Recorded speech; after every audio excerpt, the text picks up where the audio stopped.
like this and want more, then check out the JARcast live stream every Tuesday night at 9 p.m. Central Time on the Jacob Anders Review YouTube channel, where you can also find movie reviews every Monday, Wednesday, Friday, and Sunday. You can also listen to the entire podcast on all major podcasting platforms such as Spotify, Google, and iTunes. So if you prefer audio, whichever one is your preferred, check it out there. Once again, I really appreciate it, and thanks for watching. And as always, stay sexy, YouTube.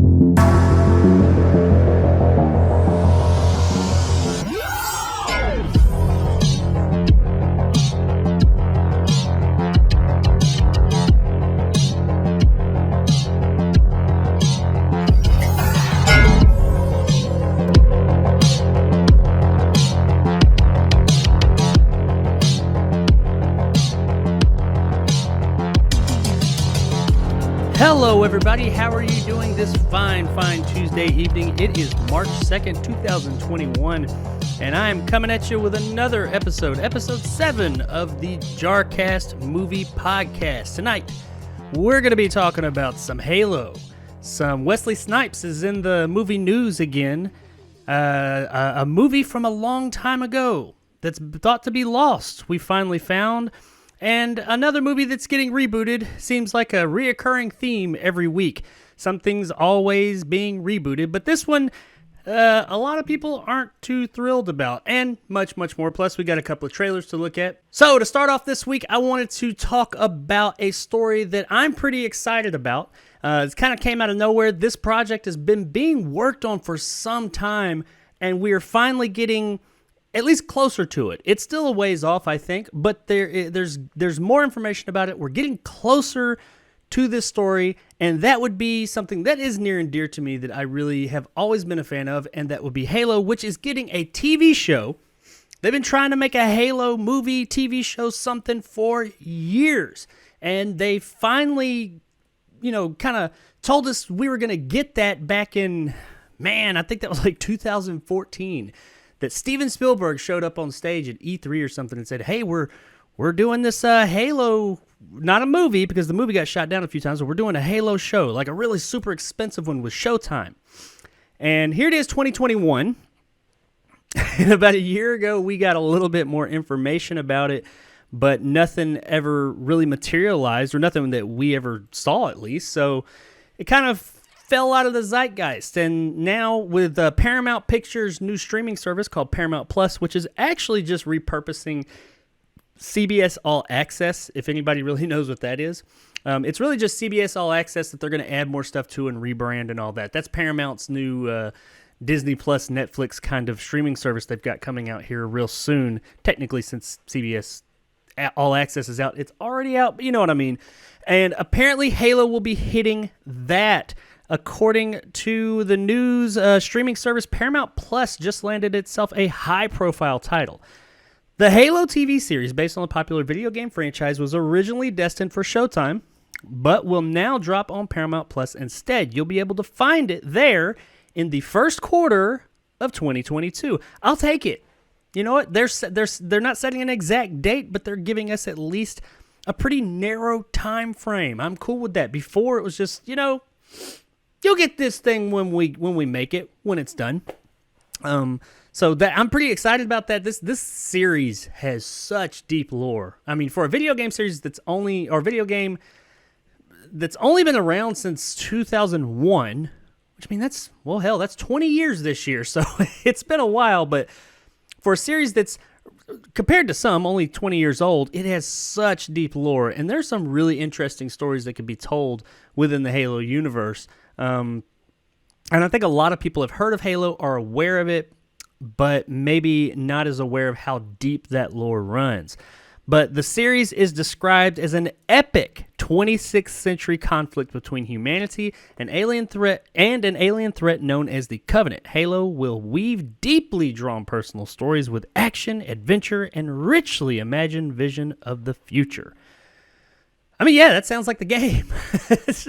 I will say that maybe the game series itself, some of the later ones do, but they don't have necessarily deeply drawn personal stories. They do have plenty of action, adventure, and richly imagined vision of the future, but deeply drawn personal stories, especially the earlier ones, not so much. They've started getting a bit deeper in the later games, but a lot of the extended universe stuff, like the books, there are some web shows, or I guess they compiled one into a movie that I actually reviewed. Well, I reviewed both of them.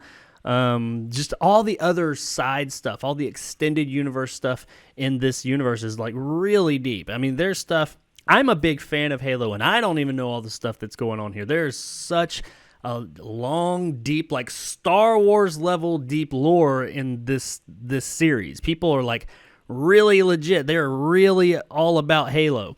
It has kind of like the whole series has kind of fallen out recently. They had some issues with the latest game that's coming out. It got delayed, which is a good thing in my opinion. Look at Cyberpunk 2077. Rather release a good game late than a bad game early. But yeah. But all that aside, this show that's supposed to be like high dollar, Steven Spielberg's behind it, is coming the beginning of next year. It says the cast includes Pablo Schreiber. That name seems familiar. I'm not familiar who he is, though.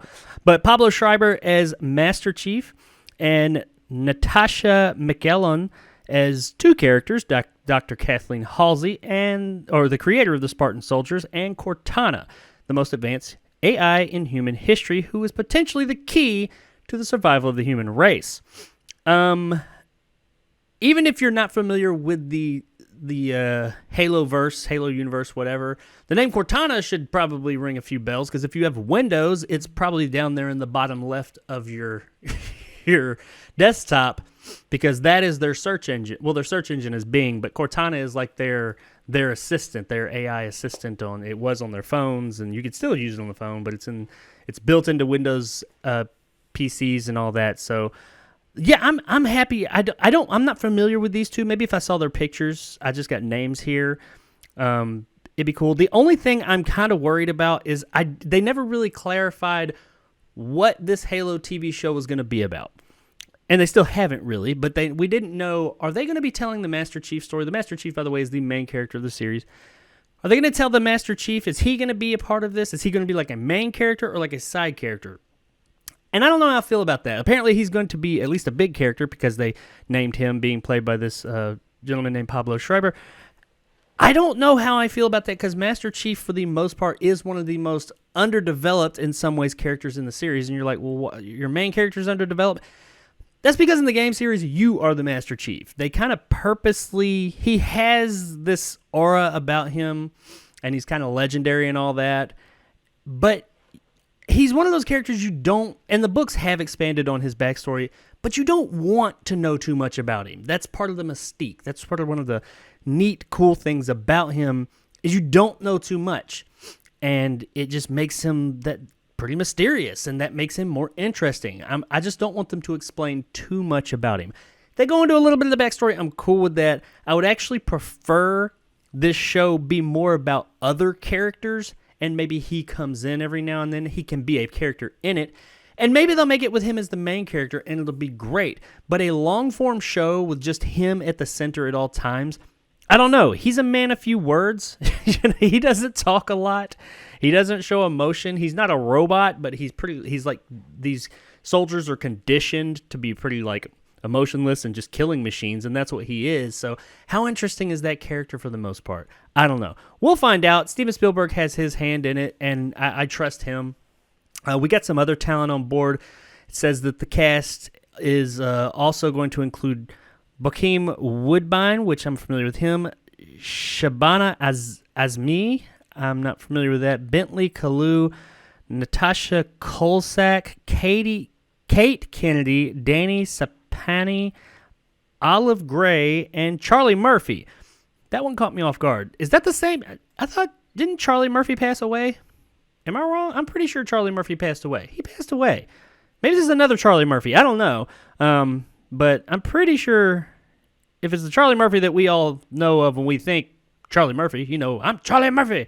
That one, he's not with us anymore. So anyway, that has to be somebody else. But yeah, overall, this show, I'm looking forward to it. It doesn't give us a lot of details, which I'm okay with. I mean, if they're going to stick to as long as they're faithful to, I don't need it to be a carbon copy of the game series or even the lore itself. I just need them to take the lore into consideration, keep it within that universe, stay true to the spirit of this series, and I think they'll be okay if they do that, because there's a lot of great stories to be told there. There's lots of books and everything, and I have not read all of them, but I've heard that they're all really good. So there's lots of good stories to be had within this very deep, deep universe, and hopefully they tell some of those stories the right way and bring the Master Chief to an all-new audience. But we'll see right around the beginning of next year, which kind of works out because the new game is supposed to come out at the very end of next year, supposedly now. So it'll kind of, maybe we'll have like a Halo-filled year. We'll find out. So I'm looking forward to it. Hope you guys are. If you are looking forward to some Halo goodness, then next year or into this year, beginning of next year, seems like it's going to be the time for Halo fans. Next up is another TV show, another very popular property that's getting the TV show treatment. This is one I didn't see coming, but after reading the story and all the different stories, it makes sense. It's not necessarily my cup of tea. I might check it out, but it's not my thing. But I think this may be the best for it. And it kind of caught me off guard a bit, but what I'm talking about here is Terminator. Everybody knows Terminator, right? Well, the Terminator's getting a TV show. Won't be the first time. Terminator's had a TV show. They had the Sarah Connor Chronicles. I think there was another one. There was at least that one. And tons of movies. The movies have definitely, in most people's opinions, gone downhill since Part 2. The last one didn't do nearly as well as they were hoping, critically or commercially. Critics were really divided on it. Some people thought it was the best one since 2. Some people thought it was just trash. Me, myself, I thought it was fine. It didn't, light the world on fire. I was okay with it. I thought it was better. Of all these sequels after 2, I thought it was one of the better ones. It had its issues, and there were some things in it I didn't really care for, but overall, it was entertaining enough. I didn't hate it. I didn't love it either. But they're doing a TV show now, but not just a TV show. They're doing an animated TV show. And let's look through this, and I'll explain why I now think, at first I didn't, but now I think that might be a good idea. It says, Skydance, which is the company that owns Terminator, are teaming with Netflix for a brand new anime series based on the Terminator IP that will be handled by Japanese animation studio Production IG, known for the Ghost in the Shell series and animated films. I'm not a huge Ghost in the Shell fan. I've seen it. I can't say that I'm just hardcore about it. I remember it being pretty interesting and enjoying it. I'm not the hugest anime fan. There's a few of them I like and I've seen, but I don't watch a ton of anime. But Ghost in the Shell is highly regarded, so that's a good sign to me. There's a company that knows what they're doing in this space that's taking this over. That's a plus. It says the icing on the post-apocalyptic cake is that Mattson Tomlin will be the writer, showrunner, and executive producer on the streamer's anime series. Tomlin is on a tear lately, scoring coveted jobs left and right. He is co-writing. This is written really weird. I promise I can read. This is just written. The way that it's written out is kind of weird. But anyway, he is co-writing the upcoming DC Comics film The Batman with director Matt Reeves, and is known for writing Netflix's Project Power. He is also developing a feature film based on the beloved Capcom video game franchise Mega Man. Okay, so The Batman looks really interesting. So that, under his writing credentials, seems good. Project Power wasn't the greatest movie, but it wasn't terrible. It was entertaining. I enjoyed it, and I thought it was a neat idea. And apparently that idea came from him, so that's good. I didn't know they were making a Mega Man movie. Doesn't surprise me, but he's apparently working on that. I don't know how throwing that in there really gives him any more, clout, because it's not even out yet. And video game movies typically don't, somebody says, "Oh, I wrote a video game movie." People are like, "Oh, did you now?" So I don't know. This guy might be right for it. We'll find out. It is, as I said, under the Ghost in the Shell creators studio, so maybe they'll be able to, if there's any issues, they'll be able to kind of reel it all in. It says this won't be the first time the Terminator has graced the small screen. As I said, as Fox once aired the short-lived Terminator, the Sarah Connor Chronicles. That's probably why they canceled it. That's just hard to say.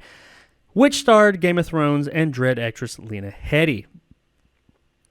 I didn't know she was. Yeah, she is in that. I like Lena Headey. I might need to check that out. I've never seen that show. I'm a big Terminator fan, but I've never seen that show. Wonder if it's any good. It didn't last long, but that doesn't mean anything. Lots of shows are cut off early. But anyway, this one. So when I first read this, I was like, Terminator really is an anime? I mean, I guess it could work, but Terminator's always just kind of been like a big movie thing. I don't know. How do I feel about this? Is it going to be like Arnold Schwarzenegger Terminator, or is it going to be just the Terminator universe? We don't really have all that information. I imagine it's just going to be in that universe and not just straight up Arnold Schwarzenegger all the time. Whether he shows up or not, who knows? But so yeah, at first I was kind of torn on it, but then I started to thinking about it. These movies have just not, the Terminator franchise, the Terminator name as a whole has just really, it doesn't hold the same kind of like prestige that it once did. Since Cameron gave it up and stopped directing them after 2, it just, it's not, they're not the same. People don't really care anymore. They don't really care about the Terminator because they've been fairly lackluster, honestly. At best, none of them have been great. None of them have even lived up to somewhat what Part 2 was, or even Part 1. So they just, at best, they've been mildly entertaining. So it's really been going downhill. And after that last one and how it just was a financial, it doesn't matter about commercially, or it doesn't matter about critics. Financially, the movie just didn't make money. It lost money. It didn't make money. So yeah, that thing was, after that happened, I said, well, that's it for Terminator. At best, we'll get is a Terminator reboot, and it'll probably be a while. They're going to give Terminator some time. But that's why I think this might be a good idea. This will be an opportunity for Terminator to live on, tell stories in that universe, build that universe, and maybe build up some good grace. Maybe develop some really good, interesting stories and characters beyond just the John Connor, Sarah Connor, Arnold Schwarzenegger, T-800, these characters that we've had pretty much the same characters, different actors, but same characters since 1984 when the original came out. We've added a couple, John, but that's always been the trifecta, the T-800, Sarah Connor, John Connor in some capacity. So it's their story. It's the Connor story. So I think it's time, have this show branch away from the Connors and just like tell some other stories within this universe. There's got to be tons of people out there, but stay true to the feel and the what the original 2 films were, and I think they'll be okay. Maybe, for all we know, this will come out. It'll do gangbusters. It'll be great. It'll build up some of that goodwill. It'll tell some really interesting, great stories, and it'll rekindle that interest in Terminator. And one day we might get another movie that kind of falls in line with this animated series. Or it might come out and be total trash and just put the final nail in that coffin. I don't know. It does say in here that Cameron is somewhat involved. His company, Skydance, is part of it. So, he's going to be somewhat involved. I doubt the guy's going to be heavily involved in this movie. They might ask him some questions. He might sign off on some stuff. He's busy with Avatar and trying to get another Alita movie made and all that. So he's got a lot on his plate. I doubt he's going to be worrying about Terminator. I think he gave up on Terminator a long time ago. He just said, I'm done with Terminator. It was actually taken out of his hands a long time ago. He does, his company does have the rights to it again, but I don't think the guy really wants to do anything with the property anymore. If he did, here's the thing. People are like, well, James Cameron needs to come back. If Cameron had an idea, if he wanted to do something with Terminator, he would have done it after Terminator 2. But there's not, and he is the type of director who says, I don't want to make a movie just for money or because people are hollering for it. I want to make a movie because I have a great idea for it. If so, we would have already gotten True Lies 2. Or, The Abyss 2. I don't know about The Abyss 2. I don't know who's yelling for that. But you know what I mean. He doesn't make a sequel unless he feels there is a story to be told. And he apparently didn't think there was a story to be told after Terminator 2. But they're going to tell some more stories within this universe in an animated way. We'll see how it goes. I do see this could be promising. Once again, I'm not a huge anime fan. Might check some of them out when it comes out. But I hope it does rekindle interest in Terminator and kind of just dig more into that world. So maybe we can get another Terminator universe movie that stays to the tone of the originals, stays to the spirit of the originals, but maybe tell some other stories. I'd be okay with that as long as they're good, interesting stories with compelling characters. after that, this next story, I am really excited about. I'm going to go out on a limb and say this, to me at least personally, is the biggest story of the week. It doesn't have as many details as some of these other stories we're going to talk about, but just the fact that this is finally fucking happening, I'm really excited about, and I'm going to jump right into it. We're talking about District 10, which is the sequel to District 9. I loved District 9, and not only because it was kind of a byproduct of the failed Halo movie. It has a lot of stuff in it that was brought over from that movie. Well, the production side of that movie that failed, that Neil Blomkamp was supposed to be making, and he went on to do this. It's actually based on a short story. The District 9 was based on a short movie he did years earlier, but he took all that stuff. So there's a lot of stuff for those eagle-eyed Halo fans in District 9 that you would recognize, and that would be because it all came from the Halo movie production that Peter Jackson was behind and eventually broke apart. But anyway, according to the Post, District 10, Neil Blomkamp's long-planned sequel to District 9, is taking a big leap forward in development, as the filmmaker confirmed on Twitter that he is now working on the script with screenwriter Terry Tatchell and actor Sharlto Copley. Blomkamp added a single promise to fans. It's coming. I'll take it, man, because he's been telling us, I want to do it. There's a story there that I want to tell one day, but he hasn't just outright said, okay, we're doing it. And Blomkamp is one of those directors that works fast. Like he has some really technically, from a technical perspective, especially interesting and just like some really high-tech movies that he makes, some great-looking movies, regardless of what you think of their quality, like Elysium and Chappie. But he makes them quickly. He's a guerrilla filmmaker, like down-in-the-dirt guerrilla filmmaker, so I'm hoping that that's what he does with this one, too. Blomkamp has long discussed wanting to create a sequel to District 9, but he spent the immediate aftermath of the film's success developing new projects such as Elysium and Chappie. Addressing fans during a 2017 Reddit AMA, the filmmaker said he was committed to making a District 9 sequel, but was waiting for the right time to start working on it. I really respect that, because everybody was clamoring for a sequel after this came out, because it kind of did leave off on somewhat of a cliffhanger. Not a total cliffhanger, but it definitely left it wide open, and it definitely left open the fact that, yes, there is more to be told. And everybody was wanting it. This movie was on, this was a great breakout for him, because it won an Academy Award, I think, for screenplay or adapted screenplay. It was nominated for a whole bunch of awards. Everybody loved it, talked great things about it. He could have jumped right into that, and it would have done gangbusters. But I really respect the fact that he said, it's not the right time for it. I'm not ready. I don't have that story. He's not doing it just to do it, just because everybody's hollering for it. So I really respect when filmmakers do that.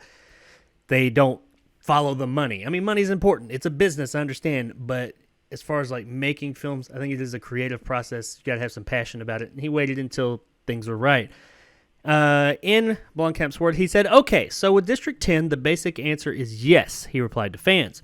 I want to go back to that world and tell the rest of the story with Wickes and Christopher.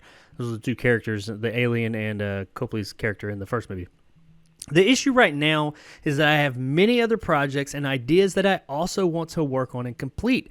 And most importantly, the exact right reason to make District 10 needs to be very clear. The first film was based so explicitly on real themes and topics from South Africa that affected me greatly growing up there, that we need to make sure the next film does not forget that. That's great. That's great. That is someone saying, I'm going to make this movie when it's the right time to make it, and I'm going to make it, and I want it to mean something like the first one did. I'm cool with that. Take your time, dude. I mean, you have, but make it. Make it when you're ready. So he doesn't, as far as I know, because he had a few projects since Chappie fall through. Not due to him, but he was supposed to make a new Alien film that was going to kind of do a Halloween and retcon some of the later Alien movies. It was going to take place right after Aliens. And it was going to have Sigourney Ripley and Hicks and Newt and all of them. He was writing this. There's storyboards, concept art. He was working on that, and it fell through.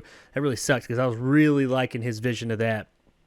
He had that. There was one or two other things he had fall through. This guy's had really bad luck with like awesome projects falling through his career. He was the one, like I mentioned earlier, who was in charge of the Halo movie. Supposed to be his breakout, but instead he made District 9.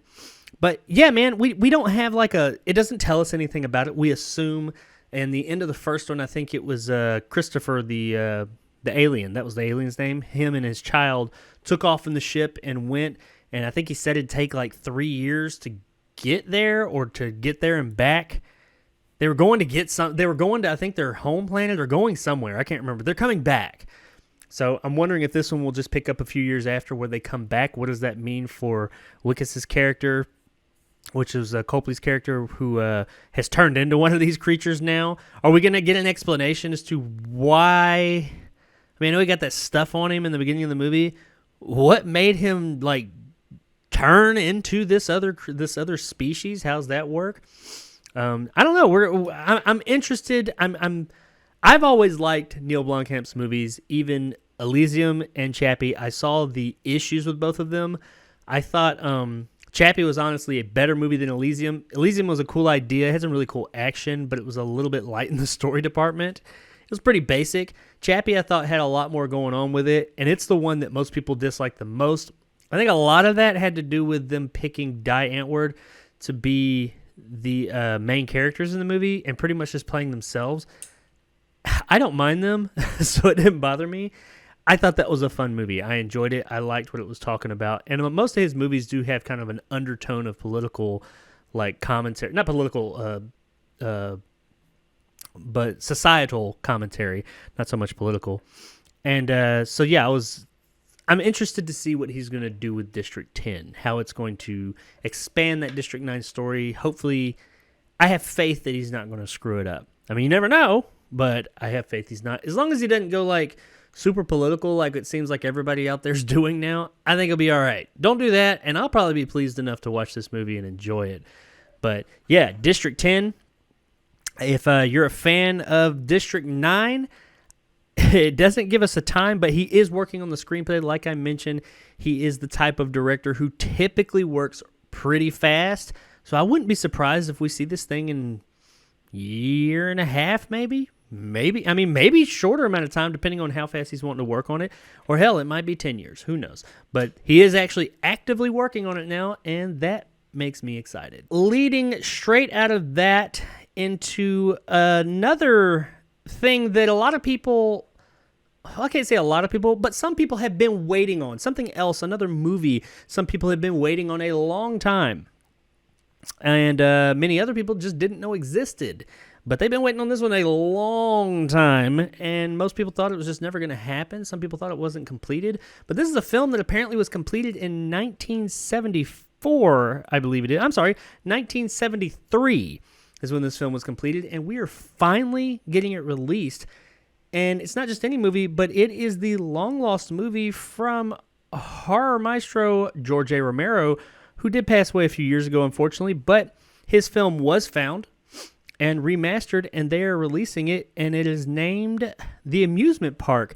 The article reads, The Amusement Park, a 1973 film from George A. Romero. For those of you that don't know, Romero is the father of the zombie genre with Night of the Living Dead, Dawn of the Dead, Day of the Dead, and that newer one that wasn't all that. What was the City of the Dead? I don't know. But all the Dead movies, he made those. Romero, that was never officially released, is finally coming to the masses thanks to Shudder streaming service. Word of the film started making the rounds back in 2018, and now it's been restored in 4K by Indie Collect. And now horror streaming service Shudder plans to release the film in North America, the UK, Ireland, Australia, and New Zealand this summer. Not an exact date, but it's this summer. I mean, that's a 3-month this is a 3-month window there, so it's going to be in there somewhere. But we're finally getting this thing. I've heard of this movie. Like, it's one of those mythical movies I've heard talk of, and I think there was probably some, like, bootleg, chopped up copies of it probably out there. I've never seen it, but there were some, like, I want to say there's people that say, oh, I've seen it, and I've seen this or that, but none of them have been good copies, but it's pretty cool that it's, finally been dug up, and we get to finally see this legend in filmmaking, one of his movies that for whatever reason was never released. It doesn't say in this article, and I'm sure we'll get more of that, like when the movie releases, maybe why it was shelved for whatever reason, because it apparently was done, or at least more or less done. It says the movie features Lincoln Mazel as an elderly man who finds himself disoriented and increasingly isolated as the pains, tragedies, and humiliations of aging in America are illustrated by his journey among roller coasters and chaotic crowds, and is described as an allegory about the nightmarish realities of growing older and as a snapshot of the filmmaker's early artistic capacity and style. All right, that's a lot to take in right there. But Romero's movies always had an underlying theme. And they were, much like Blomkamp's movies a moment ago I was speaking about, always had like societal commentary. They always were commentating on something. Like Dawn of the Dead, most people just, it's a zombie movie. It's all about consumerism. And, a whole lot of shit going on there. But that's one of the bigger ones there. Capitalism, consumerism, all that. And his movies have always kind of had that underlying theme going on for it. So I'm interested to see this. I'm interested to see what this is going to be. It's, I guess it is horror themed. I don't know how much of a horror it will be, but it is horror themed for sure. And it will have some, it says nightmarish realities of growing older and a snapshot of the filmmaker's early artistic capacity and style. So I'm looking forward to it. I'm going to try and not look into it too much. I don't want to know really more than that. I want to go in looking at it like this. It's going to be a good-looking 4K. It's an old movie that we're going to see in 4K for the first time. How good that transfer is, who knows? It really probably depends on what they were working with to begin with. It could have already been in bad. If they didn't have a good starting point, then that is going to affect it in the end either way. But I think it's cool that we're going to finally get this movie that, for whatever reason, never got released. I am really curious, though. Why wasn't this movie released? If it was completed and it doesn't... I feel like there's a story here. There's a story about this movie and not the movie itself, but why it wasn't released. If they completed this film, and this was 1973, so it was after Night of the Living Dead. This is when Romero had a name for himself. He was a player. He could have released this. He didn't have to ask anybody's, permission to release a movie, and it was done. So that's really odd that it didn't come out, and it's not coming out until now. What we're talking, 50? Fuck, man, it's going to be almost 50 years later. This movie's almost 50 years old. So, yeah, that's a really interesting. I kind of do want to look into that, but I'm sure we'll find more about it. We'll hear more about that as it comes closer to time. But for all you horror fans out there, especially OG, old school Romero horror fans, you've got something to look forward to while he is gone. We've lost that wonderful legend in filmmaking. He's got one more for us. So it's coming. Says there is no official release date for the amusement park yet, but it is slated for this summer. So here in, I'd say the next 6 months, within the next 6 months, we should be getting this movie. And I look forward to seeing it. And when it comes out, I will probably check it out and review it here on the channel. And I'm hoping it's good. And given the pedigree and who created it and who all's involved with it, I think it will be.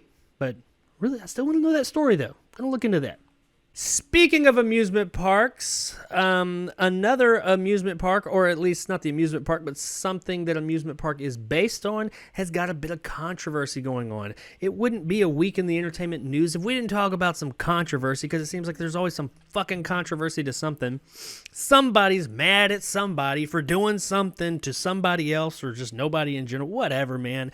It's another one of those stories. This one, admittedly, I don't know as much about. I only can know what the story tells me. I try and read between the lines. The story, I believe, it's fair. I read a couple of stories that all pretty much said the same thing. This was the most unbiased, not taking so much of a side that I could find. This one does lean a little bit towards one side, but this was the one that I could find that was more stating more of the facts and less opinion, which is what I try and find, because, I'm more interested in my opinion. I just want the facts, and then I'll form my own opinion. So, but yeah, I'm talking about Harry Potter. Harry Potter has got some controversy going on, which apparently Harry Potter's had some controversy going on with J.K. Rowling, the writer, author of Harry Potter, but this isn't involving her. She had some stuff going on. I didn't follow that story. She apparently said some stuff or something concerning transgender or LGBT, all that. She had some stuff. She had some thoughts, and she said that. I can't speak on that because I'm not as familiar. I've just heard that she said some stuff, and I guess she's been canceled. I tend to be very skeptical of anyone who's been canceled. Not saying there's not people out there that did shit that was fucked up and maybe they deserve something, but I feel like a lot of people get canceled nowadays, if you will. I feel like it's gotten a little out of control, and people, it's becoming less, oh, this person did something so bad and so terrible they need to just be, wiped off the earth, to your opinion doesn't line up with mine, get the fuck out. And I'm not sure if that's what happened here or not. Like I said, the facts are kind of up in the air. I have this story that I wrote. I read three different stories about it, but they all, like I said, pretty much said the same thing.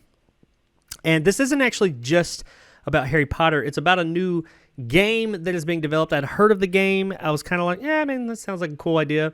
I believe it's an RPG, or at least an open world Harry Potter game, which people have been saying they wanted for a long time. It's called Hogwarts Legacy.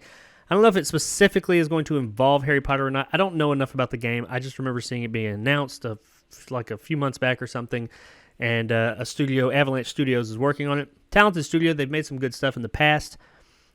Some open world stuff like Just Cause, the Just Cause series. I'm pretty sure they made that. But they, or maybe in Mad Max. I don't know. There's two Avalanche Studios. I think this is the one that made those two. The Mad Max game, I played the shit out of that. That was a really cool game, by the way. If you like games, check out the Mad Max game. You should be able to get it on the cheap. It's really fun. But let's jump right into this, and also where all this went down. I've just heard a lot of conflicting stuff about this particular site, but it doesn't change the fact that it is a big site in the video game world, and that would be Reset Era. One of the internet's largest video game forums, Reset Era, banned all promotional material for Avalanche Studios' upcoming Hogwarts Legacy, following reports that one of the game's lead designers previously created YouTube videos praising Gamergate. For those of you that don't know Gamergate, once again, I'm not getting deep into it because I don't have all the facts on that, and I don't go off of what just one thing says. It was more or less, it had some stuff to do with female gamers or female game journalists or something, and how they were treated, but then how they were treated. I don't know. It was some stuff like that. It was some SJW stuff apparently in there. I don't know all the facts. I'm not going to speak on that because I don't know that. Now, this part of the article that I just read is a little misleading in its wording. My understanding, and once again, I haven't looked into this story greatly, but my understanding is he wasn't praising Gamergate, but he had a differing opinion on it and just had some questions. But it wasn't just Gamergate. That's not the only thing he talked about. He was talking a lot of politics on there. Let's read a little bit more into this. It says freelance journalist Liam Robertson tweeted screenshots of Avalanche Studios' lead designer Troy Levette's YouTube account on February 19th that showcased videos with titles such as The Injustice of Social Justice, In Praise of Culture Appropriation, and In Defense of John Lasseter. Lasseter, if you didn't know, is a former Pixar executive who left the company in 2008 following sexual misconduct allegations. Now, that is not qualified. I don't like how they said that. He didn't necessarily, some people say that, but he actually left the company. It has not been quantified whether he left because of that or not, and none of that's been proven as far as I know. Once again, don't want to get too deep into it. My understandings are that someone did level some misconduct allegations. Let's make sure we use that word properly and we all understand what it is. But allegations were levied at him, and but this was my understanding after he left the company. Now, the stuff that supposedly happened while he was there, I don't know. The guy's been with he was with Pixar since the start, so it makes sense that he was ready to retire. I don't know if that had anything to do with it. Nobody knows. That's the thing, because they're not talking about it because these allegations are still out there and it's not been handled. So this is the kind of thing I was talking about, how I think this is a fairly unbiased report, but just the way you word things sometimes can lead people down a road of fact that's not necessarily fact. Some of this is speculation. But anyway, he did in fact leave, and there have been misconduct allegations levied at him. But we don't know anything about those. At this point, they are just allegations. Levette's YouTube account, which has been inactive since 2018, primarily featured video blogs where the game designer criticized various social justice movements. Levette referred to the Me Too movement as a moral panic. He also went on to say himself, as far as working with WB Games, Warner Brothers, by the way, I am to say that even though I disclosed my YouTube channel to WB Games, it didn't appear to be an issue for them. Not that they endorse anything I've said, of course, but at least they seem more concerned with making good games than with pushing some kind of social justice agenda. So there is hope. Okay, so all that to take in. It sounds like this guy has I'm going to say, some people just say conservative view on things. I'm not going to say that because, there's conservatives that fall into that category as well. Of agreeing with some of these movements and stuff like that. I think he is more of a... I don't know. Once again, I can't label the guy as far right, far left, whatever, but he has some views. He has some views on some things. I've not watched these videos. I don't know if he's just like ranting like a madman or not, but he does have some views about social justice. I think a lot of people do, though. I've got views on social justice and social justice warriors. I honestly think a lot of it's gotten out of control. Shit's getting a little crazy out there when based on allegations, just based on just not concrete facts, people's lives can be fucking ruined forever. Now, some people do some fucked up things. They do really bad things. My biggest problem with this whole cancel culture, which is what this is all around, because this guy's been more or less, because chances are he's still working there and Warner Brothers has not issued any statement, but Reset Era, which is, like I said, the largest video game forum, or one of the largest video game forums, will not show anything for this game. That's promotion for WB. WB might be like, fuck off, we don't care, but chances are they're going to at least look at that, and it's making some waves here. So will this guy lose his job? I don't know. This just happened. For all we know, this guy will get attacked. And it's all because of his opinion. I can only assume, because I feel like if there was something like really hardcore in these videos, it would have mentioned that. They would have said, oh, this guy's a fucking nut. He's on here talking about like Nazi Germany or something or whatever. If he was like spouting some real insane stuff, I feel like they would have quoted it. All it does is list the titles of his videos. These videos are all his account's been inactive since 2018 too, by the way. And there was another part in this that alluded to Reset Era didn't think it was, I believe it was Reset Era that didn't think it was, they held WB responsible, saying having someone work for you like that could, impact other people, and what kind of impact are they going to have on that game? There's tons of people out there that have different opinions on things. But, they're able to set that stuff aside and say, that's my personal opinion. This is my work. I'm going to do work, and this is my personal life. I am. My job and my personal life don't intermingle. I go to work, and I do my fucking job. My religious, political, personal, just what the fuck ever views they have nothing to do with that. I do my fucking job. That's what this guy's doing. He's making a fucking video game. He's doing his job. Does he deserve to be canceled? I don't know, man. I really don't know. Once again, this is not enough information, but I feel like at this point he's being canceled just because he had a YouTube channel where he was saying his opinion. He was throwing his opinion into the hat on these big issues that are going on in the world. And I got to ask, what if he was saying the opposite of this? What if he had videos that were totally praising all of it? Would that make it okay?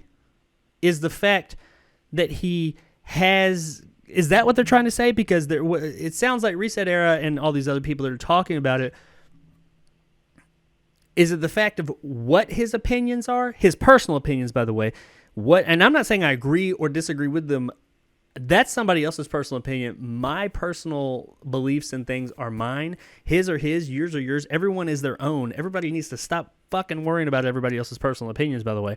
But this guy, regardless of his do or do not align with my own, the fact of the matter is the issue here that he is talking about these social issues, that he was out there talking about it openly on YouTube, and they're afraid that, oh, he's talking about stuff, so he's going to incorporate politics and an agenda into it, regardless of what his view is. If that's the problem, I still think that that's not an issue, really. I mean, people can differentiate work and personal life, but if that's the problem, it's a little bit more wholesome. But I feel like what it is what he's saying doesn't line up with what some other people think. That's the problem. Because if his videos were those but reversed, just the other way around, I don't think there'd be a problem. And that's kind of fucked up. I don't agree with that from any, people that 100% agree with my line of thinking, if they go after other people that I disagree with their line of thinking, but they use that type of mentality, I don't agree with that. People are allowed to think what they think and voice those opinions, and they should be able to do that without worrying about their fucking lives being ruined. If you're not hurting anyone, you're just voicing your opinion. And it's not fair that what's okay for you is not okay for you. And, that's not cool. Is that what's happening here? I don't know. Once again, there's not enough information here.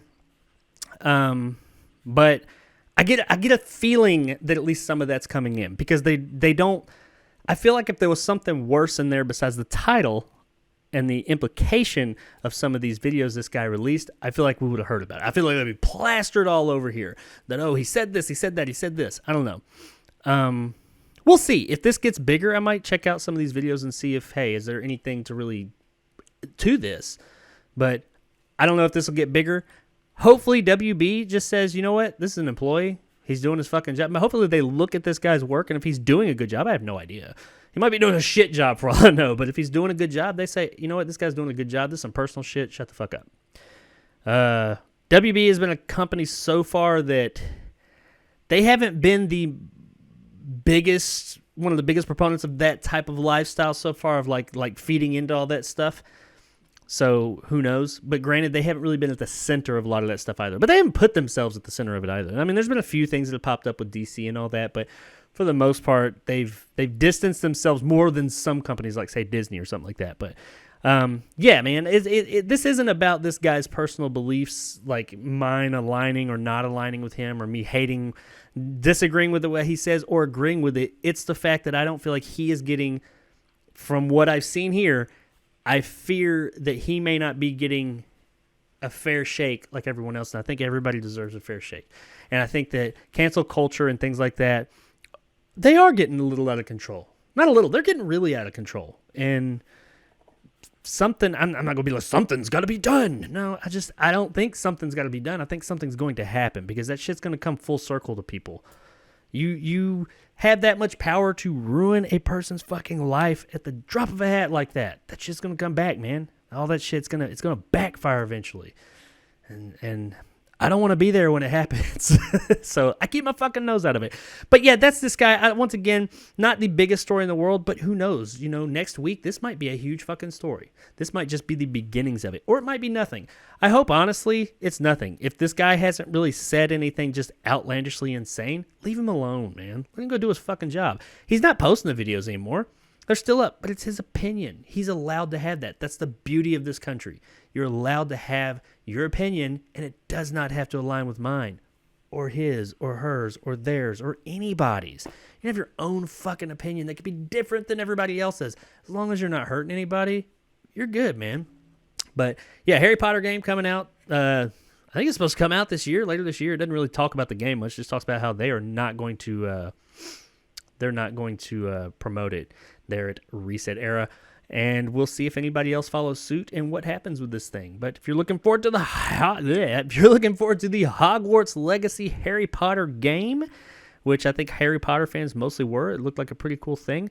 Let me know. And if you think, what are your thoughts on this guy working there? Because, I mean, if you really think that every single person out there, just because you don't know what their beliefs are, means their beliefs align with yours, that's That's foolish.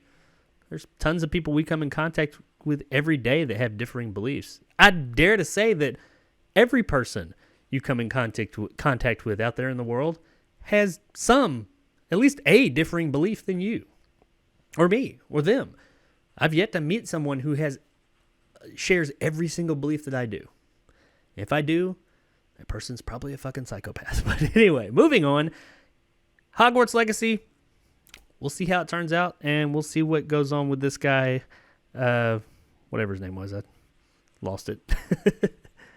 But yeah, Harry Potter. Game's coming. On to something a little bit more lighthearted and a bit more fun for some, or at least for fans of this particular author. We have a new film project coming up from author J.R.R. Martin. And that should pique some people's interest out there because, of course, J.R.R. Martin is the writer and creator of the series for Game of Thrones, which is actually based on a Song of Ice and Fire. Yeah, it's Song of Ice and Fire. But those are not the only books he writes, and we're getting an adaptation of a story or a series, I guess, or at least a book called The Lost Lands. In the Lost Lands. I'm sorry. In the Lost Lands is the name of one of his works, apparently, and it is going to be developed by none other than Paul W.S. Anderson, best known for the Resident Evil franchise. He will direct his adaptation of In the Lost Lands, a sprawling epic based on the story by George R.R. Martin, Mila Jovovich, also of Resident Evil movies, and Dave Bautista from the Guardians of the Galaxy franchise will star. Now, that paragraph right there that I just read has probably got a lot of people with a lot of conflicting emotions. Because I imagine there's a lot of George R.R. Martin fans out there that are like, yes, awesome. I'm not familiar with this. I'm familiar with Martin and Game of Thrones, but I'm not familiar with In the Lost Lands. But I'd be willing to watch a movie that he penned because I think he was a good author. I read the first 3.5 Game of Thrones books or Story of Ice and Fire books, and I enjoyed what I read, and I really enjoyed the show. So I'd be really excited to see a movie based on that. However, it's that name there, Paul W.S. Anderson, that I threw in as the director. I know that's going to bother some people, mainly because of the Resident Evil movies. But let's take a look away from the Resident Evil movies for a second. What else has Anderson made? People give him a lot of shit, and a lot of that shit comes down to the Resident Evil movies. But take those out of the filmography for a minute and look at what else he's got going on. The guy's got some good movies there. Some underrated ones, some cult films such as Soldier. I can't speak today. But also Event Horizon, which is getting a Blu-ray or a 4K release here soon, by the way. But Event Horizon is that movie, the little movie that came out and nobody wanted to see it. And then as the years went on, it became a bona fide cult classic. But he also made Death Race, the remake of Death Race, which was with Jason Statham, the first one, which is actually pretty cool. Most recently, he made the adaptation of Monster Hunter, which wasn't amazing, but it wasn't bad. It was entertaining enough for the night. I didn't hate it. I didn't love it. It was fine. And, of course, he made 1995's Mortal Kombat, which we're going to find out here in about a month and a half if it gets outdone by the new version. But either way, he's made some good movies. He's got some other ones under his belt, too, but those are some of the highlights. So I think he could take this on. He recently, or not recently, I guess probably within the past 10 years, he took on a adaptation of the story of Pompeii. I only saw it once. I remember it being okay. I know he wrote it, and maybe his writing style isn't for everybody, because he wrote the Resident Evil movies as well. But I know, like, Event Horizon, he had writing credits on it, but he didn't write that. Soldier, I think he had writing credits, but he wasn't the only writer. So maybe that's the thing. Here he's adapting a story of In the Lost Lands, which is written by Martin. And it doesn't say that he will be the only one writing it, so maybe he'll get some help writing this one, and it'll turn out to be pretty good. The guy knows how to direct action, as long as he doesn't direct it like he did with Resident Evil: The Final Chapter. That was terribly edited. But the guy knows how to direct action. He knows how to make entertaining, fun movies. So we'll see. I'm going to reserve judgment. Martin's stories typically have a lot going on in them, or at least the ones that I read. There's usually a whole lot going on in them, and I'm going to assume that In the Lost Lands does as well.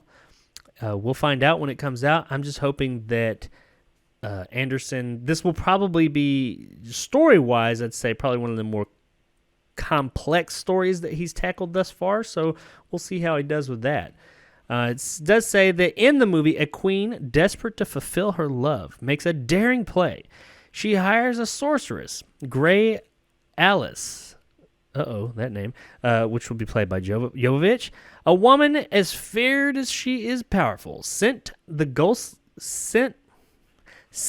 the ghostly wilderness of the Lost Lands. Alice and her guide, the drifter Boyce, played by Bautista, must outwit and outfight man and demon in this fable that explores the nature of good and evil, debt and fulfillment, love and loss. Okay. I mean, that's a pretty generic. I don't think it's gonna be generic, but that's a broad description of this thing. It doesn't really give too much, but it gives enough just to kind of give you an idea of this is the type of fantasy world it's going to be in. But we'll see, man. I don't know. The biggest takeaway here is that Paul Anderson is taking this thing on. If you're not a huge fan, if you just hate every one of his movies, this honestly probably ain't going to be the one for you. I doubt the guy's going to totally change his directing style coming into this movie. But if you've liked some of his movies, and if you've liked the Resident Evil movies, but especially if you've liked some of his movies, we might find something to like here. Martin is definitely a talented writer, so the story, I'm sure, even though it seems a little basic there in that description I just read, I'm sure there's going to be some stuff there that makes it interesting. We'll just have to see how Anderson ends up adapting it and how it turns out. Bautista's in it. Jovovich is in it. I like Mila Jovovich. I think she's very charismatic. She's a very physical actress, and I like her, and pretty much she's everything she's in. But Dave Bautista, I really like Dave Bautista. He's only been in really one movie that I didn't care. Well, he was in Spectre. I didn't really care for Spectre, but he was also in that movie where he's driving the car, or the guy was driving him around. Came out last year. I didn't like that movie. But besides that, I've liked Dave Bautista in pretty much everything else he's been in. So I'm hoping that he brings that charisma. He's got just a charm to him as well that I really enjoy. So we'll see, though. This movie has a lot going for it, and I'm hoping that they're able to pay it off. Probably about a year and a half from now, we'll hear about this movie. If I had to guess, I'd say probably summer 2022. And hopefully we get Anderson's best movie yet with In the Lost Lands. So coming off of that, good news for J.R.R. Martin fans.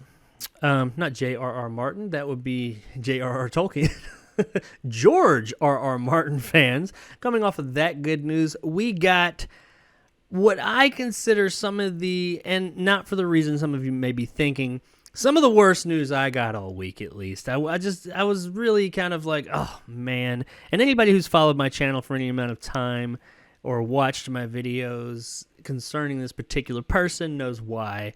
I am, well, let's jump into it, and then I'll talk about what I am. But I'm talking about they're rebooting something, and I just don't get it, man. Superman, a.k.a. Man of Steel, is being remade. They're remaking... What the fuck? Why are they doing this? Let's get into this story real quick, and then we'll talk about it. I'm going to butcher this name, by the way. Ta-Nehisi Coates, author of Between the World and Me, and We Were 8 Years in Power, is writing a new Superman movie.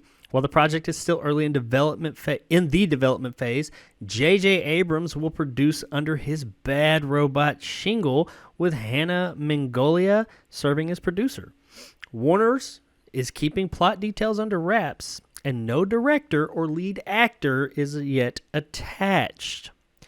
Go a little bit further with Coates wrote in a statement given to Shadow and Act, I look forward to meaningfully adding to the legacy of America's most iconic mythic hero. For those of you that are not familiar with this gentleman who is writing this, I wasn't.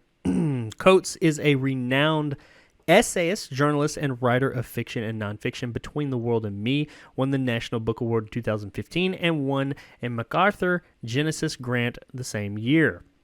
Superman will not be his first foray into the superhero space, as he has written Black Panther and Captain America series for Marvel Comics. And here's the part that, some of that, we'll get to it because there's been a lot of stuff, people talking about this story as a whole, and there's been a lot of different takes and a lot of things that people, really two things, that people are bothered by, and we're going to talk about one aspect of it, not the other. With this last part here, while no actor has been tapped to play Kal-El, a.k.a. Clark Kent, a.k.a. Superman, the exciting move to hire Coates has many on social media speculating if Warner Brothers will reimagine the iconic superhero as black. A statement from Warner Brothers head Toby Emmerich hints at the possibility, suggesting Coates will have full creative freedom. Okay.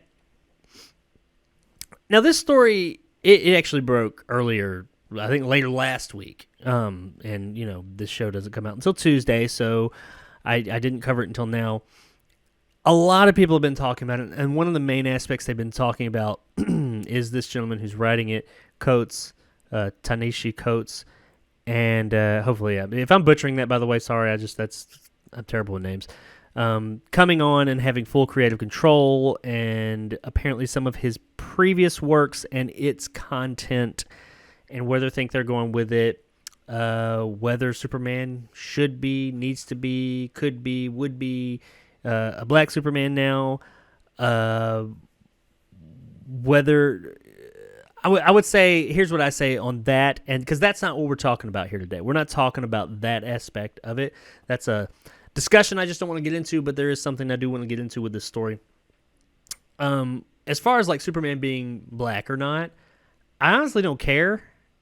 Yes, he's traditionally always been a white character, but I'm not opposed to a black man playing Superman. I just want the right person playing it. I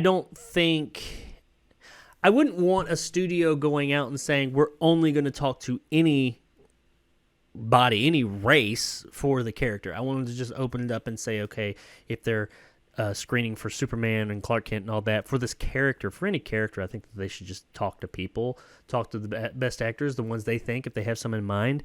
And regardless of what their race is, just go with that one. Hire the best one who's for it. And if it's a black guy, great. If it's a white guy, great. I mean, even if it's an Asian guy, whatever. Or if it's an Indian guy, or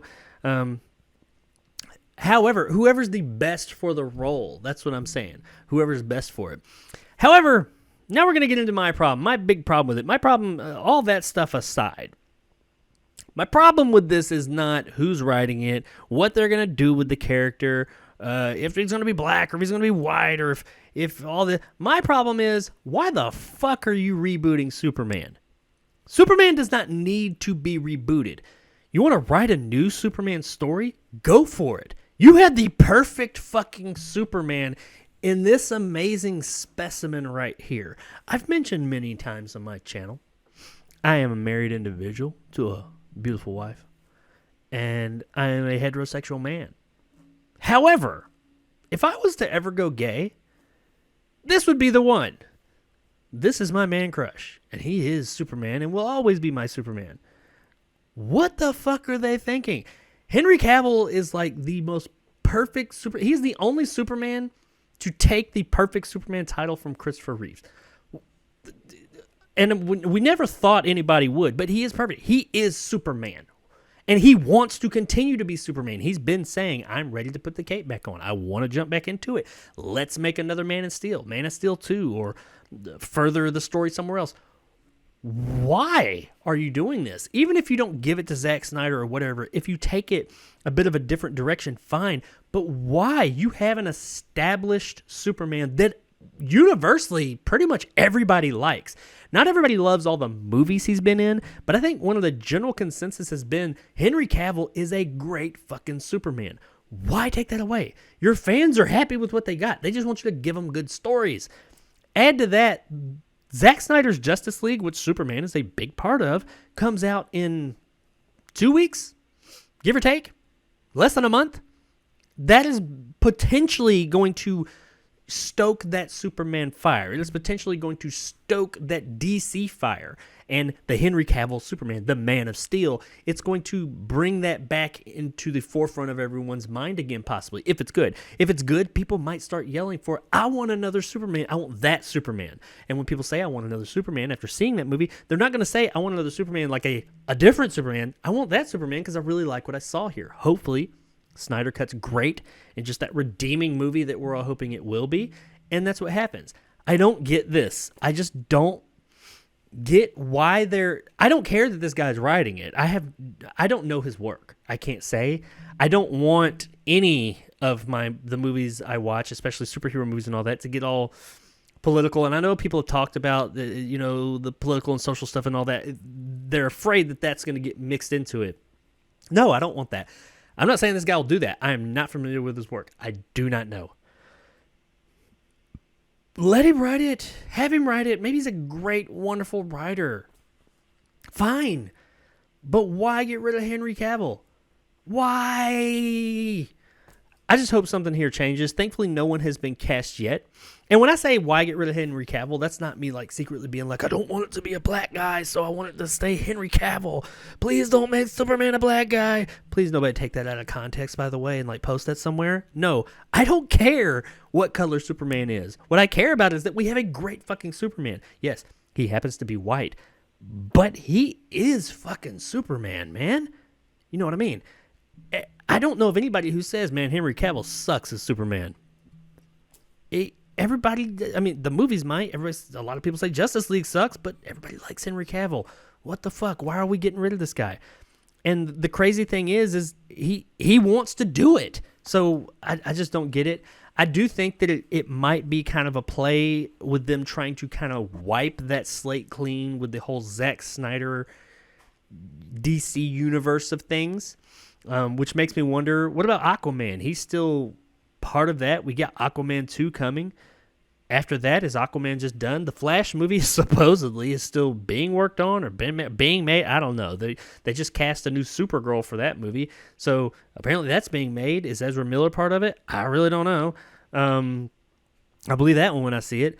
I don't. What are they doing? Because they were kind of finally taking all these movies. They wanted to have this extended related universe. They were doing it. It was happening. They kind of forced some of it, and they got Suicide Squad and all that, but they got the Suicide Squad coming out soon from James Gunn. Hopefully it will be good. They were headed in some good directions. They've had some missteps, but they were headed in the right direction. They got some goodwill with the Snyder Cut coming. Aquaman hopefully will be a good time. Flash, whenever it comes out in 2049, maybe it'll be good. We don't know. But you've got some momentum here that's about to build some more if this movie that's releasing in a few weeks is good. Why change it all up now? I mean, if the Snyder Cut came out and it bombs, it's just awful, and everybody's like, that wasn't worth it. That was a hunk of shit. Fuck this movie. And then they release this story, I'd be like, all right, I get it. I mean, they just kind of took that last bastion of hope for those characters and kind of shit all over them. I mean, Henry Cavill may be a great Superman, but I get why they're doing it right now. I don't get why they're doing it right now, though.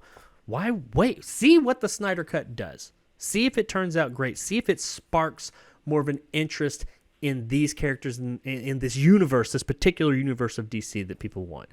I don't get it. This boggles my fucking mind. And I know that this story has also sparked a whole lot of other controversy from people concerning the other things I mentioned there in the beginning. I'm not even going into that. That's a fucking trap I'm not putting my foot into. But and once again, I don't know enough about it. I don't know this guy. I don't know enough about this guy to sit here and make judgments about what he's going to do and how he's going to write it. I don't know his previous work. I know what some people have said, but fuck that. I don't listen to what everybody says. I do my own research, and I haven't done it on this guy. I mean, who knows? When we'll get closer to time, I'll do research and be like, oh, hell no, this guy's terrible. I might be he's a great writer. I don't know. But I wanted to keep the politics and social shit out of my superhero movies. I know that much. So if they can do that, I don't give a fuck what he's written in the past. If he can do that and make a good Superman movie, I'm okay with him writing it. Just fucking keep Henry Cavill, man. This shit was the worst news I got this week. See that's how I feel. I feel just like that. Look at him. Perfect fucking Superman. What the hell were you guys thinking? I don't know. What's everybody? What do you guys think about it? Is anybody else irritated by this? By this side of it? Not the other side of it, but the fact that Henry Cavill is not going to be our Superman again. What the hell? Don't worry, Henry, you'll always be my Superman. Always. I'll watch that motherfucker build PCs online all day, every day, goddammit. Moving on. Last story of the night. We're going to go out with something I thought was pretty cool. I thought this was a fun story, and whether it happens or not, I don't know. It seems like it is going to happen.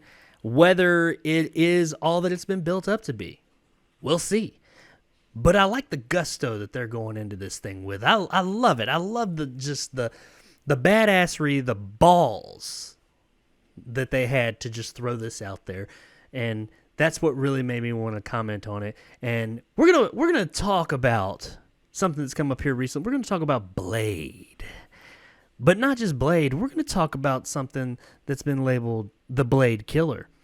Let's jump right into this story real quick. This is Wesley Snipes. He says after Disney and Marvel announced in 2019 that Mahershala Ali was joining the Marvel Cinematic Universe as Blade, original Blade star Wesley Snipes issued a statement saying he was comfortable with the MCU rebooting the beloved comic book character.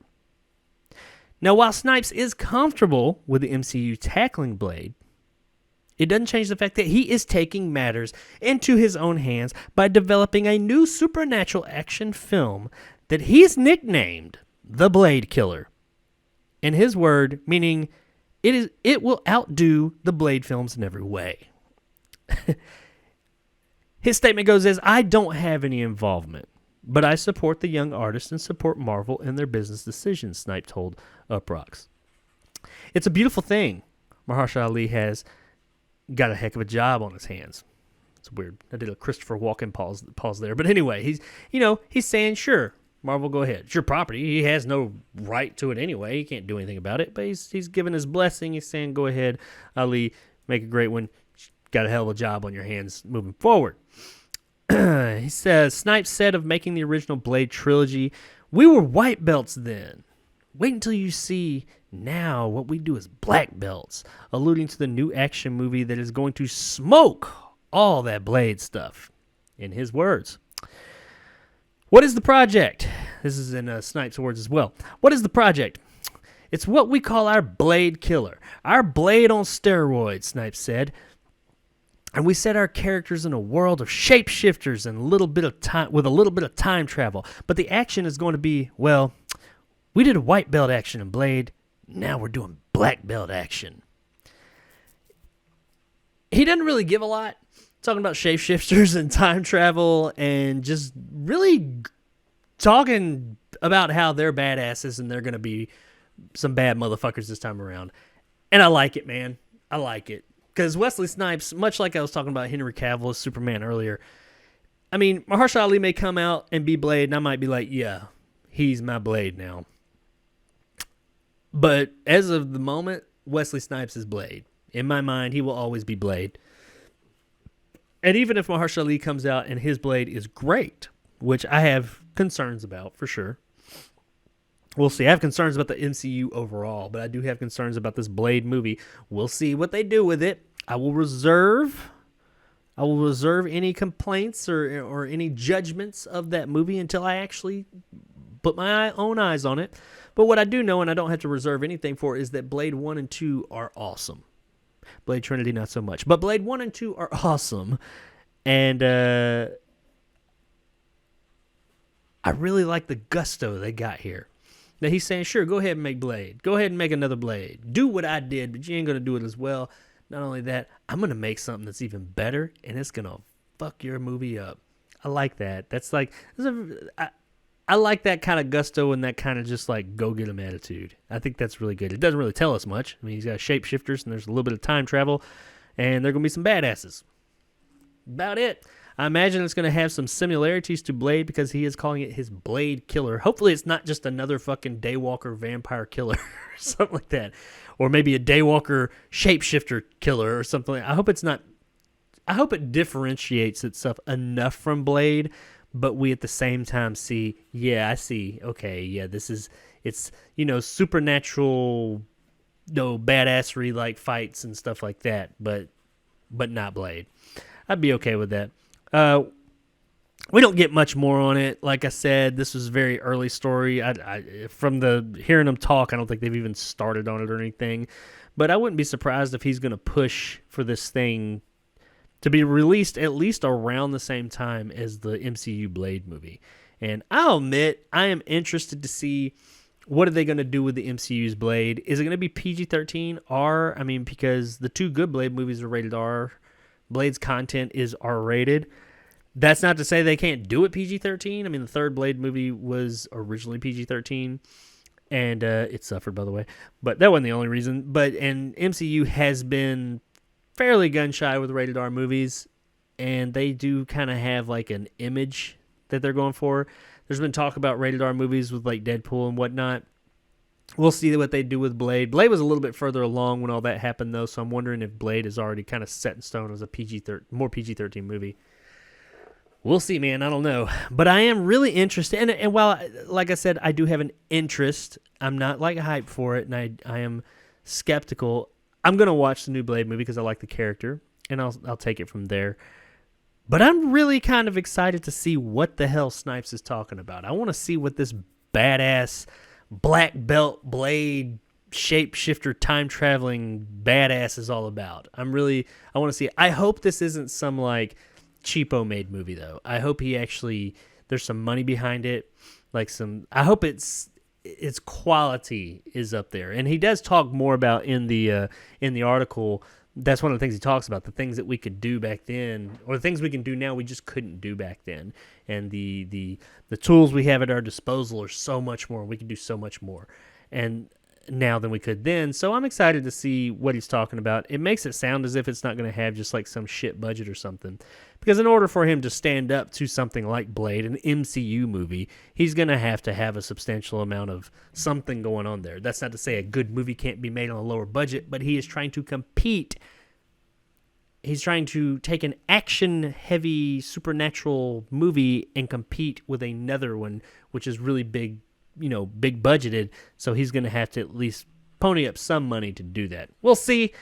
I don't even know when the MCU's Blade's coming out. I imagine in the next year or so. So we'll probably see this around that time too. I'm eagerly looking forward to this. Hopefully he's not just blowing smoke out of his ass and this is actually going to materialize into something. I really just hope it's just stone cold badassery, like just a badass Wesley Snipes, pretty much Blade in a different type of I want it to be a different story, but that same kind of badassery that came from the first two movies. I really want that. And I don't know. I don't, is the MCU, can they do that kind of badassery? Can they uphold that? I mean, we'll find out, but we know that Wesley Snipes can with Blade, so hopefully we'll see that again with this his Blade Killer that's coming sometime. Hopefully, maybe. Either way, I'm looking forward to it. All right, so that will do it for the news this week. The only other thing I got is, per usual, I got two trailers I want to take a look at. One is one that just kind of came out of nowhere, and really, in looking at it, I think this movie's already out overseas, but we're just getting a release over here shortly, and the trailer just came out. It's got some actors in it that I really like, and I haven't seen the trailer yet, but just the little thumbnail of it intrigued me. I want to check it out. Might be terrible. We'll find out here in a minute. This first trailer is recommended to me from one of my viewers. It is called The Lady of Heaven, and apparently this is coming out this year in 2021. I don't believe it's out yet. I don't believe, at least not here in the States. I haven't heard of it. It is in English, it says.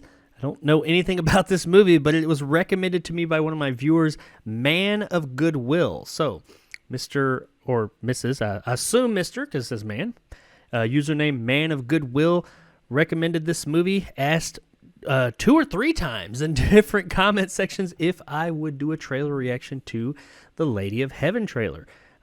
So, yes, here you go. Man of Goodwill. Let's take a look at this trailer.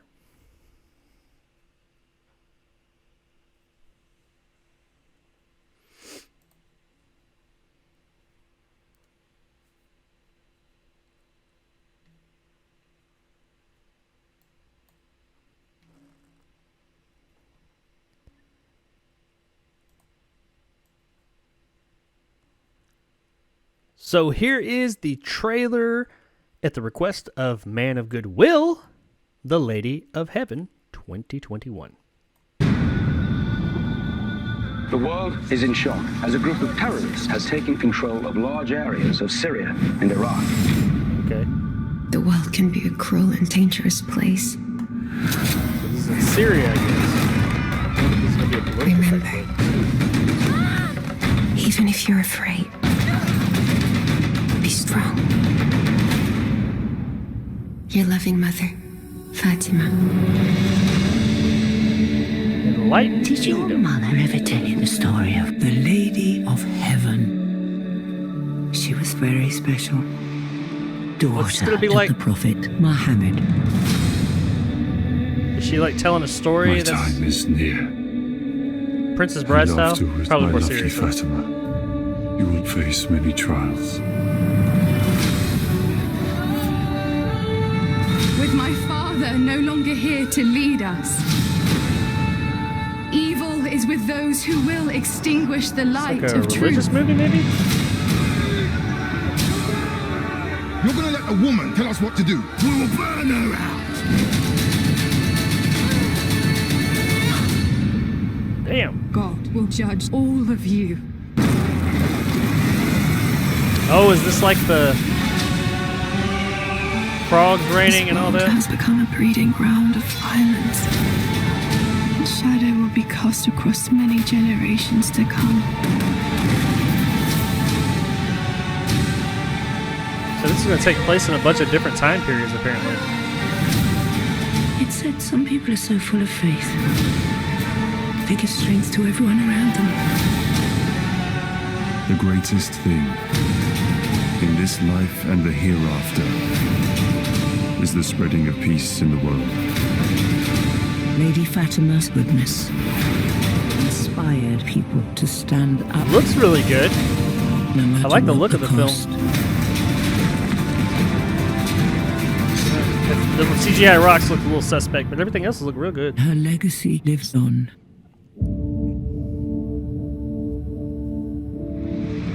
Lady of Heaven. I mean, it looked interesting.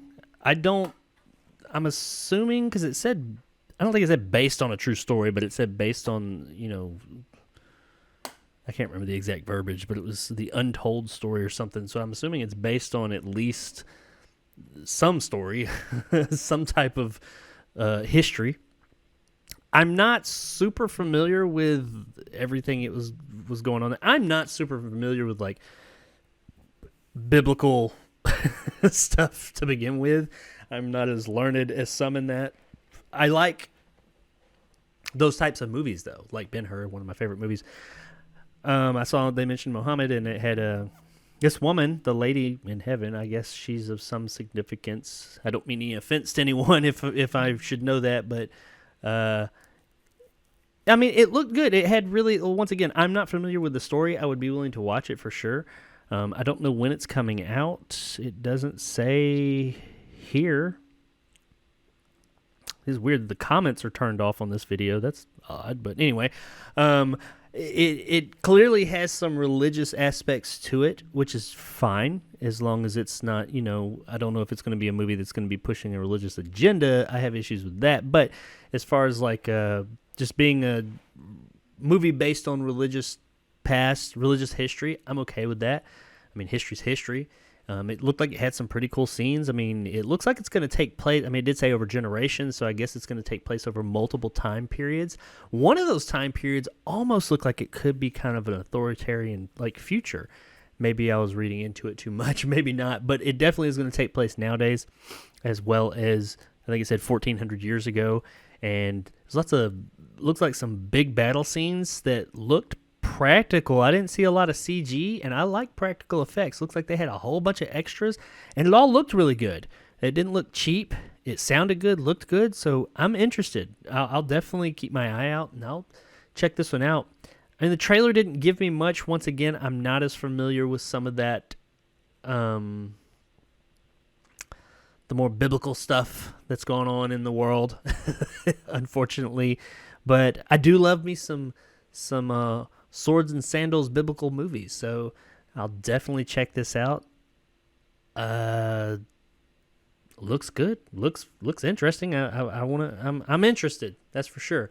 So I'll definitely be checking this out whenever it comes out. I'll have to look into it though and see, because like I said, there's no type of release date or anything here. The only thing I saw on it that really was anything, and this isn't the end of the world. I mean, there was like one shot of like some rocks that they were pushing down like a canyon or something, and it was such a quick shot I couldn't tell, but those rocks looked a little suspect. Maybe some shoddy CGI, but beyond that, everything else looked here really good from a technical standpoint. Performances, I mean, I can't really judge, in the story I don't know, but it definitely piqued my interest, and I will definitely look into checking this one out. Hopefully it's a good time or a good ride, or if nothing else, hopefully it's informative about a moment in time that I'm not familiar with. We'll see. So I've also got one more trailer I wanted to take a look at, and as I mentioned earlier, this one I also haven't seen. I don't know anything about. It does have Milla Jovovich in it. We were talking about her earlier with the George R.R. Martin adaptation. She's going to be in here soon. But this is, I believe this movie is already out in one of the Asian markets. I'm not sure which one. Just looking at it, I saw some release dates, and they look as if it's. I'm pretty sure it's already out there. I haven't researched this movie much. The trailer just came out here, but so maybe it's just now getting a U.S. release here shortly. I imagine that's probably what's going on. But it is in English as far as I can tell. Like I said, Milla Jovovich is in it. That happens a lot with a lot of movies, especially movies that are like co-financed by other countries. But yeah, let's check this one out. It's called The Rookies. So here's the trailer for The Rookies. My name is Bruce. Bruce? We believe in the good of this world rather than our own lives. Oh! We're an 18th century Wakanda. Freemasonry branch, an international independent special unit. Uh-oh. Order of the Phantom Knighthood. Is that There's a like... once-in-a-lifetime opportunity to change your life. Ooh. This'll be fun. Whoever's the boss makes the rules. You want me to be James Bond? Yes. Was he speaking English? Would you take it?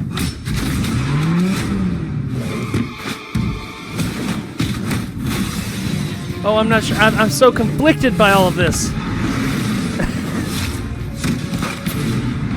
I don't know how I feel about this. Part of me loves what I'm seeing. Part of me is like, what the fuck?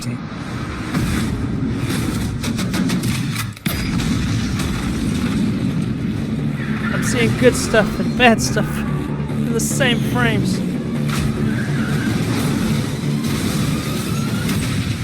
Would you like The to join Rookies. Phantom? Join us. Imagine being me. What the fuck day. is it? So yeah, that's The Rookies. I am just like really I'm conflicted on so many levels with that. I don't know what to say. Like, it had some really cool stuff and like some tones I thought was kind of neat and kind of like that goofy, kind of not taking itself too serious look. I thought maybe it was going for a kind of a what's the movie that came out this year on Netflix with Charlize Theron? The Old Guard. It almost like had an Old Guard thing, and then or like a Kingsman maybe or something like that. But then it kind of was doing its own thing, and it went kind of that goofy route with some crazy looking car like James Bond. Then that guy was talking, and I wasn't sure if it was dubbed or if he was just I don't know, man. There's lots of stuff going on. Some of the effects look like, oh, that's a really good time. And then some of them I was like, oh, that looks rough. But maybe it was just that scene. Oh, I'm so conflicted. I need to watch that again. So much happened in that trailer so quickly. This movie really confuses me. I'm intrigued, though, and I want to watch it just to see. Because I feel like this movie is either going to be batshit insane, just over the top, gives no fucks, does not take itself serious, and just a good fucking time. Or it's going to be a fucking shit show. No in between. No in between whatsoever. It's going to be one of those two. I'm hoping for the first one, not the second one. But either way, I think it's going to be fun to watch that go down. If it's a great, fun, insane, over-the-top ride, it's going to be just that. Great, fun, insane ride. If it's just an absolute shit show, it's probably just going to be just a good time to watch that shit fucking burn. I'm going to check that out. Yeah, man. I couldn't tell you anything about the movie. It looks cliched as fuck. It just looks... Yeah, it just looks like one big fucking cliche. But if they own it, if they own that cliche, if they roll with it, if they say, you know what, that's what we are. We are James Bond light. We're just a cliche and we know it. And we're going all the fuck out. You could do it, man. They could do it. They could make that happen. Let's see if they got the balls to go out. That's where a lot of movies fail, for me at least. They don't have the balls to just totally commit and go all out. They want to flirt with things and like stick their toes in the water. They don't want to fully just jump the fucking deep end, because that's what you need to do sometimes. If you're going to have something just over the top and ridiculous, you got to like commit. Just totally fucking commit. Look at the Fast and the Furious movies. That's when they started working. When they just committed to the ridiculousness, that's when they got good. That's when they got great, is when they just said, this is what we are, embrace it. They came out of the ridiculousness closet. That's what they need to do. Now, seeing as that is, clearly it's taking place in in an Asian country. I'm not sure which one, probably China. And I'm assuming that's why it released over there first, or clearly it's already out over there. Means it's probably had production roots there, at least to some degree. So they typically are a little bit quicker to be okay with jumping into that deep end, going a little bit nuts. Sometimes someone would argue a little too far. But, you know what? I'm hoping that's going to be fun. I'm going to look for that. I bet it's coming soon, man. I bet that's coming out soon. I'm going to definitely check that out. And I feel like this is going to be one that I'm definitely going to do a review on. And I'm going to want to talk about. I'm either going to want to talk about it so I can gush about it and let everybody know about this little movie that could and you just can't miss it, or I'm going to want to rip it a new fucking asshole and tell you about this is the worst fucking idea ever. Like I said, no in between. Just one or the other. Yeah, but that's the rookies. That's the rookies, everybody. I'm oddly enough, I'm compelled. I want to see it. I'm hoping it goes the distance. I'm hoping it's just batshit over the top crazy. Please don't fail me, rookies. Do it. Do it. I know you can. You got it in you. You can do it. So that's about all I got this week in the news. So thanks for checking this out, and I really appreciate it. If you are more interested in checking out the audio version of this, or you already are, then you can check it out on all major podcasting sites such as Spotify, iTunes, Google Music, and all the other major podcasting platforms. If it doesn't happen to show up on your favorite podcasting platform, just shoot me a message either on Twitter or here on YouTube, and I'll be more than happy to see about getting it on there. Apart from that, you can check this out filmed live every Tuesday night at 9 o'clock Central Time, where we talk in the chat throughout the recording of this and just have a pretty good time. So come on by, hang out, release some of those stresses of the world for a few minutes, and see this disaster go down. As I said, really appreciate it. We'll be back here again next week with episode 8, and hopefully soon we'll be getting some extra people coming on here to join me and spice things up a little bit. I really appreciate you guys coming, and we'll see you next week. Peace.